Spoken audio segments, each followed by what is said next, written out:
Ça y est, la Ligue 2 vient de donner son verdict. L'association sportive des forces armées qui termine donc champion à l'issue donc de la finale disputée ici même au stade Petit Sori. À l'issue donc de 90 minutes de jeu, il n'y a pas eu de vainqueur. Il a fallu donc une longue séance de tir au but pour donc déterminer le vainqueur. Et c'est là que l'ASFAG l'a emporté sur 7 tirs contre 6. Du côté de l'armée, c'est la joie. On retrouve la Ligue 1 après 4 longues années passées en Ligue 2. Le colonel Nabila Diawara, colonel appelé au GA, l'entraîneur principal de l'équipe de l'ASFAG.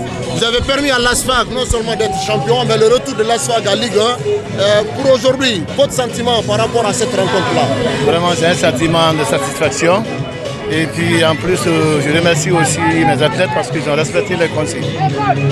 Et l'année prochaine, on attend forcément l'ASFAG en Ligue 1. Ça fait combien très longtemps que l'ASFAG n'avait pas joué? Vous avez permis à cette équipe-là de retrouver la Ligue 1. Qu'est-ce qu'on peut attendre de l'ASFAG pour la saison prochaine? Bon, vous savez, comme déjà nous sommes montés non seulement dans cette saison, nous allons essayer de faire non seulement chercher le maintien. Je suis là aujourd'hui au nom du chef d'état-major général des armées pour venir fêter, magnifier, montrer aux jeunes de l'ASFAG que ce qu'ils ont fait, ils ont fait avec toute l'armée guinéenne. Nous sommes là pour les accompagner. C'est la jeunesse qui gagne, c'est l'ASFAG qui gagne, c'est les forces armées guinéennes qui gagnent. Nous sommes très contents d'eux et nous les accompagnons, nous les soutenons. Et vraiment au nom du président de la République, chef de l'État, chef suprême des armées, qui est le premier sportif de l'armée guinéenne, au nom du ministre de la Défense nationale, au nom du chef d'état-major général des armées et des différents chefs d'état-major, nous disons merci. Merci à ces jeunes, merci à ces sportifs. Ils ont honoré l'armée, nous sommes fiers d'eux et vraiment bravo, bravo à tout le monde. Par contre, l'ambiance n'est pas totalement la même du côté de Carfamoria FC, même si là-bas aussi on savoure la montée en Ligue 1 pour la première fois de l'histoire de ce club. On a tendu le micro à l'entraîneur principal de Carfamoria FC qui a donc analysé le parcours de son club pour la saison écoulée, mais aussi il s'est projeté pour la saison qui va démarrer bientôt. L'objectif pour lui a été atteint cette saison, c'était la montée.